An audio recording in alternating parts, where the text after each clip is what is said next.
There's a power within you that has no need for permission. It does not ask the crowd what it should believe. It does not consult the newspapers to decide what is possible. It does not require perfect conditions before it begins to move. It waits with quiet patience for one moment of recognition from you. That power is your ability to direct your own mind. If you grasp this single truth, not as poetry, but as law, you will begin to understand why some lives rise with steady purpose, while others drift from one season to the next, never quite arriving anywhere. You will understand why two people may stand in the same circumstances, with the same tools and the same time, and yet one builds a fortune of character and achievement, while the other builds an excuse. The difference is not luck. The difference is self-leadership. And the first domain you must lead is the one that never appears on a map. It is the inner domain where decisions are born, where courage is either cultivated or abandoned, where fear is either mastered or obeyed. This domain is the mind. You may have heard many sayings about strength and discipline, yet the most important form of strength is quiet. It is the strength of a person who can govern inner weather. It is the discipline of a person who can hold a chosen thought steady when the world offers 100 distractions and 1,000 reasons to quit. This chapter is an initiation into that discipline, not the discipline of harshness, nor the discipline of grim denial, but the discipline of inner command, the kind of command that makes your outer life obedient to your purpose instead of your purpose being a prisoner of your moods. If you can lead yourself first, you can lead your work. You can lead your relationships. You can lead your finances. You can lead your future. If you fail to lead yourself first, then every other form of leadership becomes performance, and every form of success becomes unstable. I ask you, as you listen, to consider a question that most people avoid because it requires honesty. Who has been leading your life? Has it been your highest intention, calmly chosen and consistently obeyed? Or has it been the day, the crowd, the impulse, the old fear, the old story, the old habit? No judgment is needed here, only clarity, because clarity is the beginning of power. The great beginning. Every achievement begins as a thought.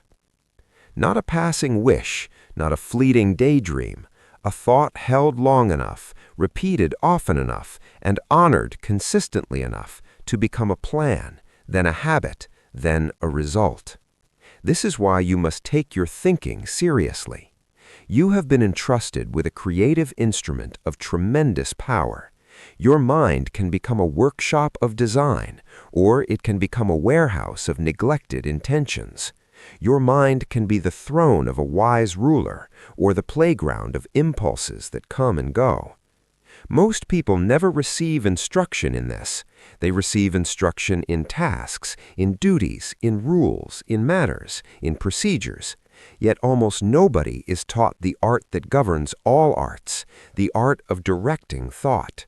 And so many live as if their inner life is an accident. But your inner life is not an accident. It is a responsibility. If you wonder why that responsibility matters, consider this. Every outward action has an inward origin. Every habit begins as a choice repeated. Every relationship is influenced by the attitude you carry into it. Every standard you accept becomes a ceiling. Your results are never separate from your dominant thoughts. Why most people never live deliberately. It is not that people desire failure. It is that many people never decide with firmness what they desire enough to organize their lives around it. They drift. Drifting is not always visible. A drifting person can be busy. A drifting person can appear respectable. A drifting person can carry a calendar filled with appointments and still be moving in circles. Drifting is the condition of living without a commanding purpose. Drifting is allowing outside voices to do the thinking while you do the reacting. Drifting is postponing the one conversation that would change everything, the conversation between you and you, in which you finally say with calm finality what you stand for and what you will build. Lack of purpose is the greatest enemy of humanity. It is the enemy because it leaves the mind open, like a house with unlocked doors, where any passing fear can walk in and make itself comfortable. It is the enemy because it breaks the connection between effort and meaning. It is the enemy because it turns time into something that happens to you instead of something you command. If you have ever felt the heavy fatigue that comes from doing much and achieving little, you have seen the cost of drift. If you have ever reached the end of a week and wondered where your attention went, you have seen the cost of drift. If you have ever promised yourself a change and then watched old habits quietly return, you have seen the cost of drift. Drifting does not usually announce itself as danger. It often arrives as comfort. It speaks in gentle phrases. It says, "There's plenty of time." It says, "You'll start when you feel ready." It says, "Someone else has an advantage that you do not have." It says, "It is safer to wait." But this comfort is expensive. It costs you the one resource that never returns, the hours of your life. Now, listen carefully. This is not a condemnation of anyone. It is a call to awakening. Because the moment you recognize drift, you can end it. And the moment you end it, you begin to lead. The quiet law. The subconscious mind obeys repeated belief.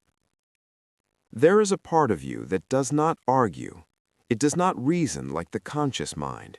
It does not weigh evidence the way a judge weighs testimony. It does not pause to ask whether a belief is fair, whether it is inherited, whether it is modern, whether it is old. It simply accepts what you repeatedly impress upon it. The subconscious mind obeys repeated belief. That means your life is shaped to a startling degree by what you repeat to yourself emotionally and consistently, not only in words but in expectation, not only in what you say you want, but in what you assume you will get. If you repeatedly hold thoughts of limitation, your subconscious mind begins to treat limitation as instruction. It begins to filter your perception. It causes you to notice obstacles more than openings. It encourages hesitation. It makes excuses feel reasonable. It makes delay feel safe. If you repeatedly hold thoughts of purpose and faith, your subconscious mind begins to support that instruction. It sharpens your awareness. It strengthens your willingness. It draws your attention toward ideas, people, and opportunities that match the inner command you have given. This is why careless thinking is never harmless. A person may say, "It is only a thought," yet a thought repeated becomes an attitude repeated becomes a habit repeated becomes character, and character, in the end, becomes destiny. Your destiny is not something that arrives one day like a stranger. It is something you practice into existence. Perhaps you have carried a belief for years that you never chose. Perhaps it was spoken over you when you were young. Perhaps it came from a culture of caution. Perhaps it grew out of one painful disappointment. You may have believed, without examining it, that success is for other people. You may have believed, without questioning it, that you are too late. You may have believed, without testing it, that you must first eliminate all uncertainty before you begin.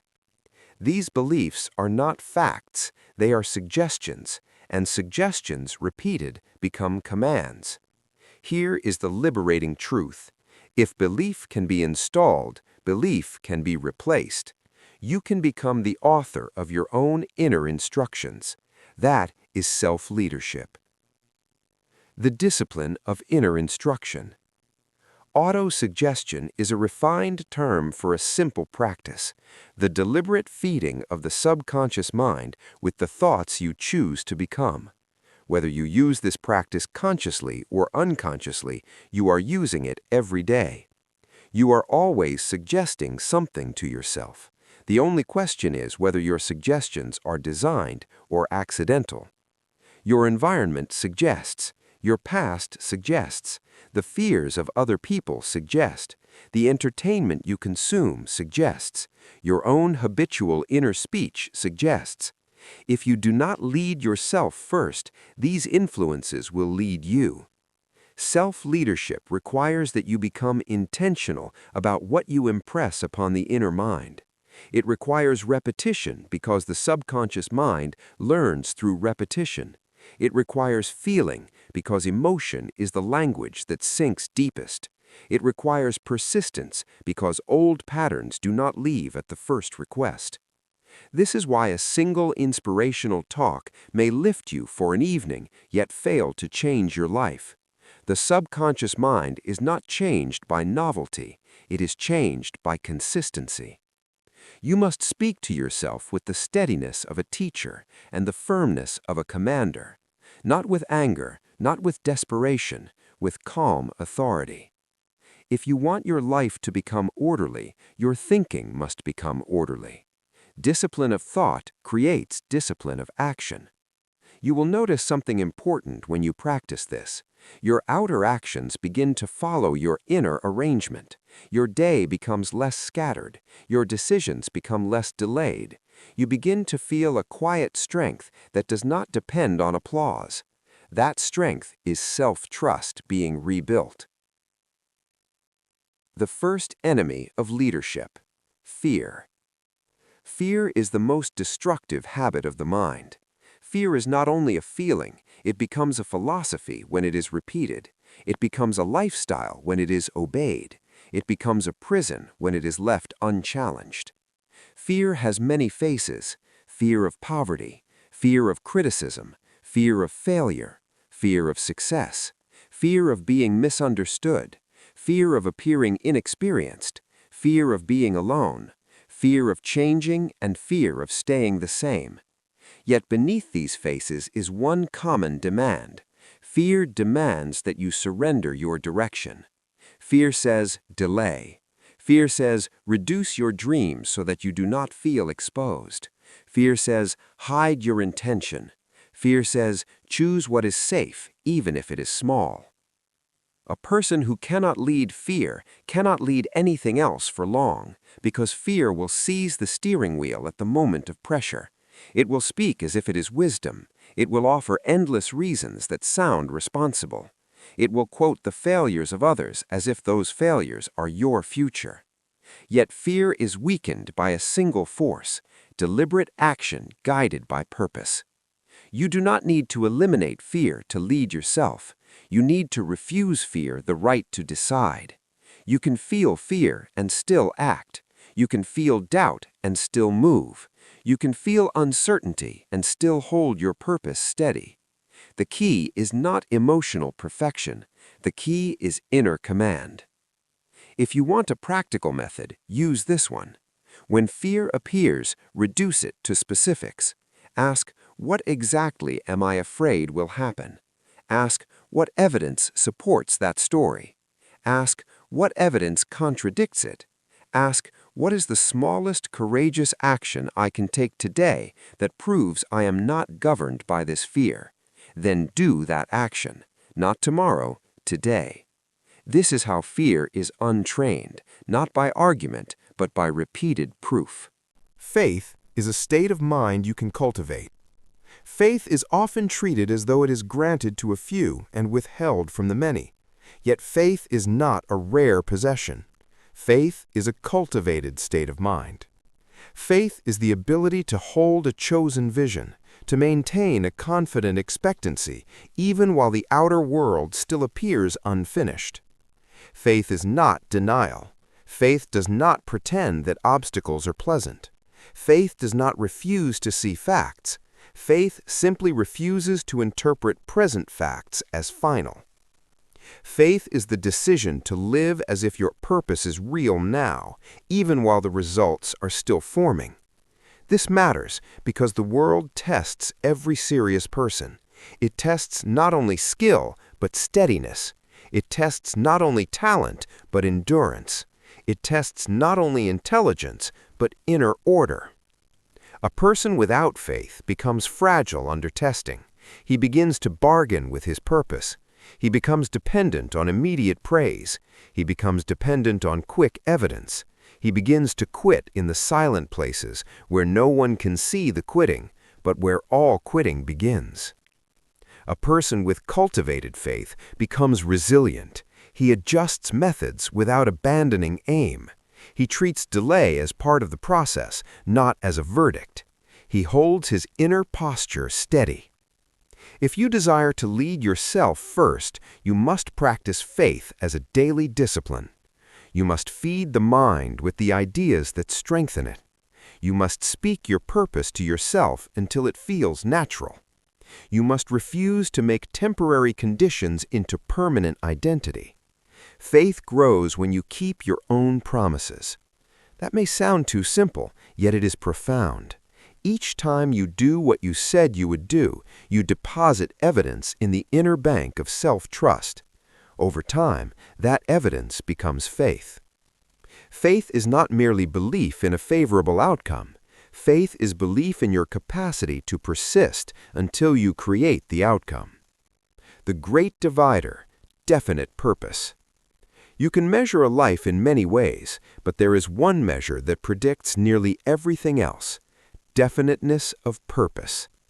The person with a definite purpose carries a compass within. He may not know every step, yet he knows the direction. He may not foresee every obstacle, yet he can recognize what matters. He does not require constant motivation because he possesses a reason. The person without a definite purpose is easily influenced. He is the natural prey of distraction. He begins many things and finishes few. He is pulled by the urgent and forgets the important. He mistakes motion for progress. Lack of purpose is the greatest enemy of humanity because it makes the mind available for occupation by lesser aims. Where purpose is absent, fear becomes dominant. Where purpose is absent, pleasure becomes a substitute. Where purpose is absent, envy grows. Where purpose is absent, people begin to live by imitation. This is why you must choose your purpose, even if it begins small. You may not yet know the final form of your work, yet you can know the kind of person you intend to become. You can know the values you will not betray. You can know the direction you will move.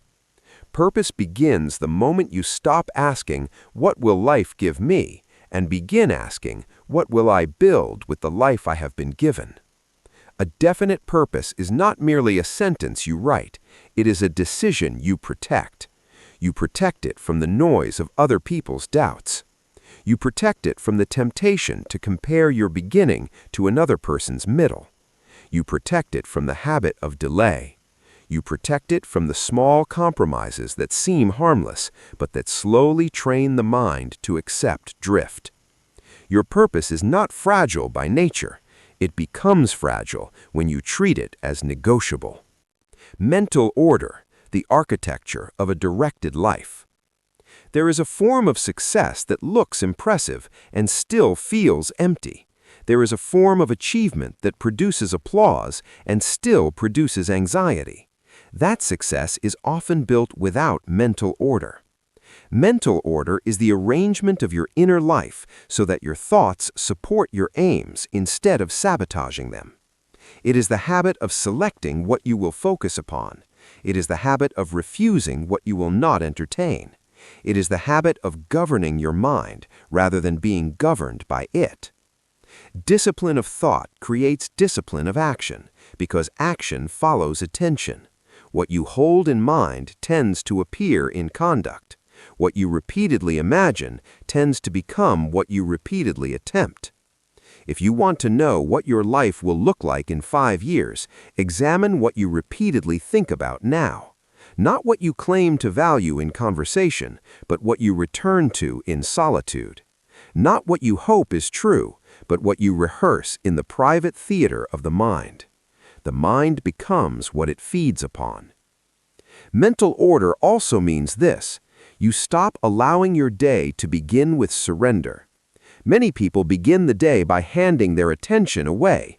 They begin with messages, with noise, with urgent demands, with the problems of other people.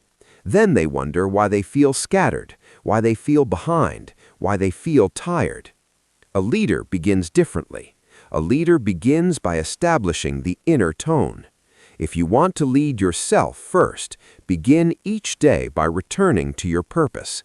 Ask yourself, what is the one thing that must be advanced today? Ask yourself, what attitude must I carry in order to advance it? Ask yourself, what distraction must I refuse? Then act from that center. This practice seems modest, yet it is the foundation of all great control. You live in an age of constant invitation. Every device, every platform, every headline, every opinion, every argument is requesting your attention. Many of these requests are designed to keep you reactive, because a reactive person is easy to influence. If you do not lead yourself first, you will be led by noise. The world will train you to live in fragments, to think in short bursts, to abandon depth for speed, to trade wisdom for stimulation. Yet your greatest work will never be built in fragments. Your finest decisions will not come from constant interruption. Your best self does not emerge when your attention is scattered. Therefore, self-leadership in the present age is the protection of attention. It is the deliberate practice of depth. It is the willingness to be temporarily unavailable to the world, so that you can become fully available to your purpose. This is not isolation, it is order. This is not selfishness, it is stewardship. Your attention is your life in motion. When you choose where it goes, you choose what your life becomes. You may believe you need more time. Many people say that. Yet the deeper truth is that you need more command. Time expands in usefulness when your mind is organized. A single focused hour can produce more progress than a week of distracted effort. Order your mind, and you will feel time return to you. Persistence, the quiet power that defeats all resistance. There is a quality that stands above talent, above luck, above connections, and even above education when it comes to achievement. That quality is persistence. Persistence defeats all resistance. It defeats resistance in the outer world because steady effort accumulates. It defeats resistance in the inner world because each act of continuation strengthens identity. The world is filled with people who begin. The world is not filled with people who finish. Many can start when inspiration is high. Few can continue when novelty fades. Many can act when praised. Few can act when unseen. Many can push when results come quickly. Few can push when the harvest is delayed. Yet greatness in any form worthy of the name is built in that delayed season. If you have ever judged yourself harshly for losing momentum, let this thought bring calm strength to you. Momentum is not a mysterious gift, it is manufactured. You manufacture it by keeping one promise, then another, then another. Each day you persist, you teach your subconscious mind a new belief. I am the kind of person who continues. And once that belief becomes dominant, persistence becomes less of a struggle and more of a standard. That is how self-leadership becomes natural. Persistence also requires a particular wisdom, the wisdom to adjust method without surrendering aim. A person may fail with one plan. That is not failure, that is information. A person may be refused by one door. That is not final, that is redirection. A person may be delayed by circumstance. That is not defeat, that is training. The persistent person does not ask, "Why is this happening to me?" He asks, "What is this preparing me for?" He becomes a student of obstacles, and therefore he becomes larger than obstacles. The mind and the body, who serves whom? Now we come to a principle that many sense, yet few practice consistently. The mind either controls the body or is controlled by it. This is not a lecture on the body, it is a lesson in mastery. When the body controls the mind, a person becomes governed by appetite, mood, comfort, and impulse. The day becomes a negotiation with fatigue. The future becomes a vague hope. The purpose becomes something that is always postponed until conditions feel easier. When the mind controls the body becomes a loyal instrument. Rest is taken with intelligence, not with surrender. Pleasure is enjoyed with balance, not with slavery. Work is performed with steadiness, not only when emotion is favorable. Self-leadership is the restoration of proper order. The mind is designed to direct. The body is designed to serve that direction. You do not become cold when you lead yourself. You become free. You become capable of acting from your highest intention rather than your lowest impulse. Consider how many lives are quietly reduced by the habit of obeying feelings. A feeling says, avoid the difficult conversation. A feeling says, postpone the important task. A feeling says, seek comfort first. A feeling says, you are not ready. Yet feelings are temporary visitors, not reliable rulers. They are signals, not sovereigns. The leader within you learns to acknowledge feelings and still act according to purpose. This is the meaning of self-mastery. How thoughts quietly shape character and destiny. Character is not built in public declarations. It is built in private choices. It is built when you decide whether to tell yourself the truth. It is built when you decide whether to keep your own word. It is built when you decide what you will do when no one is watching. Your thoughts are present at the birthplace of those decisions. If your thoughts are undisciplined, your actions will be inconsistent. If your thoughts are fearful, your actions will be cautious even when courage is required. If your thoughts are orderly, your actions will carry the stamp of order. This is why the old teachers placed such emphasis on the inner life.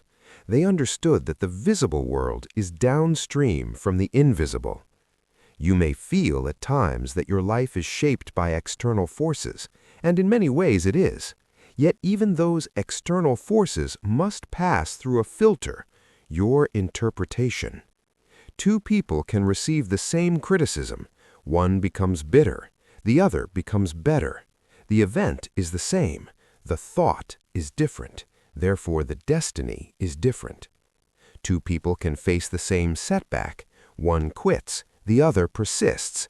The circumstance is the same, the inner command is different, therefore the outcome is different. Thought is the great divider. If you want to lead yourself first, you must become the guardian of what you dwell upon, not with strain, but with steadiness, not with fear of making mistakes, but with commitment to learning, not with perfectionism, but with sincerity. When your inner life becomes sincere, your outer life becomes strong.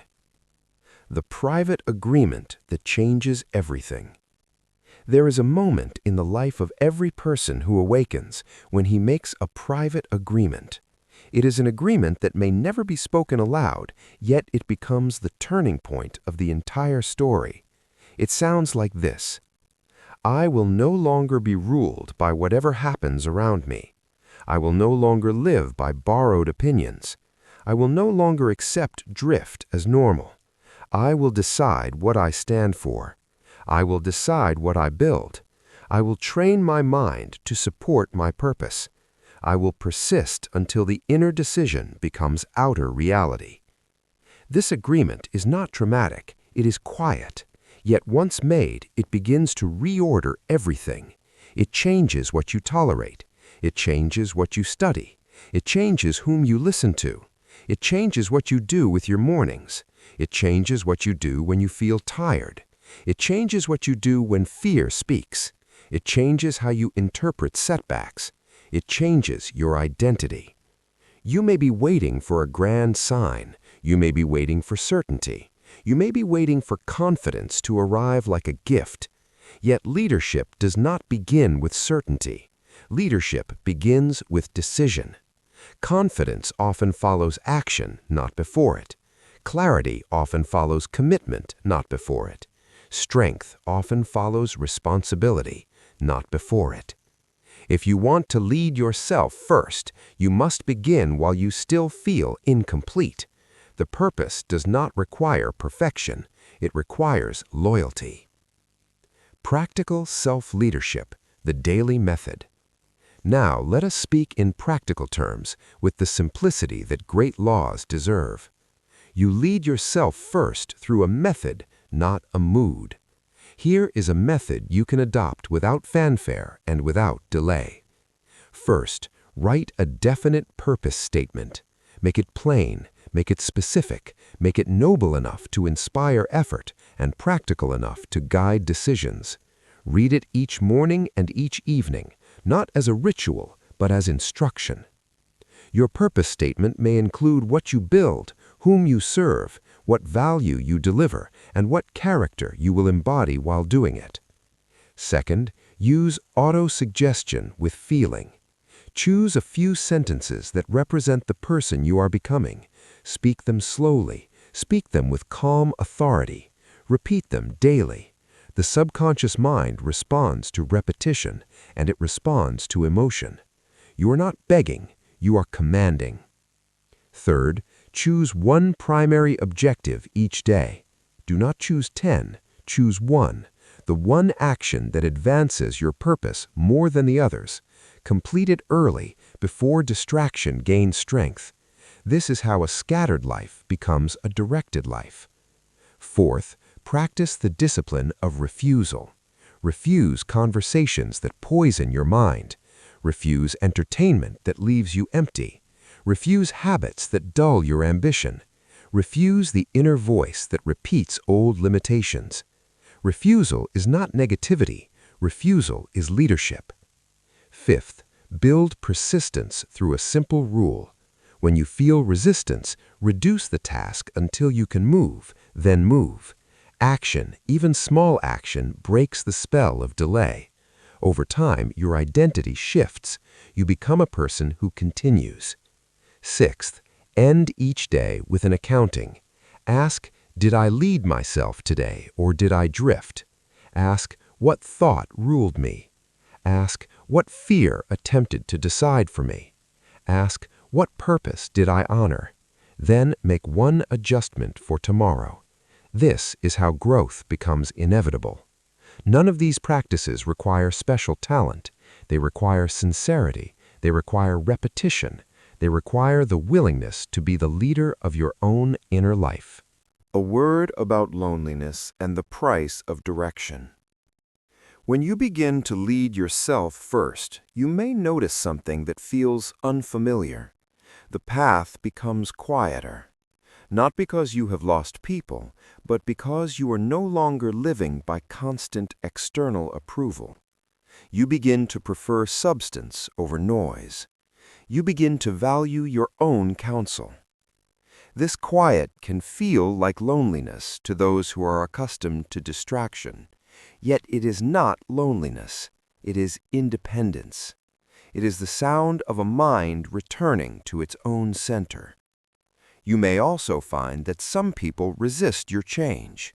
Not openly, perhaps, yet your discipline will make their drift more visible to them, and not everyone wishes to see himself clearly. Do not argue, do not announce, continue. A directed life does not need to defend itself, it simply progresses. The calm power of consistent intention. There is a force more reliable than sudden intensity. That force is consistent intention. A person with consistent intention becomes like a river. It does not plead with the rock, it does not rage each day. It simply continues, and in time, even stone yields. Your intention, held consistently, shapes your choices. Your choices, repeated, shape your habits. Your habits, maintained, shape your character. Your character, expressed, shapes your results. This is not mysticism, it is cause and effect. If you want a new result, begin with the most upstream cause you can reach. Begin with thought. Begin with purpose. Begin with faith. Begin with the instruction you give the subconscious mind. Begin with the decision to persist. You may wonder how long this takes. The truth is that the timetable varies, yet the law does not.